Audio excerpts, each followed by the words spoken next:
Vote vote नहीं है, जमहूरियत में वोट की हैसियत तलवार की है।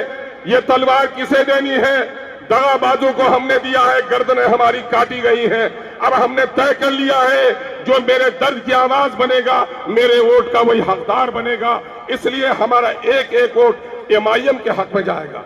और आज दूसरे लोग हमारे लोगों को बदनाम करने की कोशिश कर रहे हैं। नौजवानों, तुम्हें गौर करना पड़ेगा, तुम्हें अपनी तारीख लिखनी पड़ेगी। आज हमारे बहुत सारे बुजुर्गों को ये खौफ सता रहा है, नहीं तो बीजेपी जीत जाएगी। ए बुजुर्गों, मैं आपसे कहना चाहता हूं, ए मसलिहत पसंदों, मैं आपसे कहना चाहता हूं, ए मुफाद के सौदागरों, अरे पानी में न होगा रवानी, पानी को कौन कहेगा पानी? जवानी में न होगा रवानी, कौन कहेगा जवानी? जवानों, तुम्हारा मामला हिलने का नहीं है, बल्कि भीड़ को खड़ी रखने का है। अपनी ताकत में इजाफा करो। मैं इस वक्त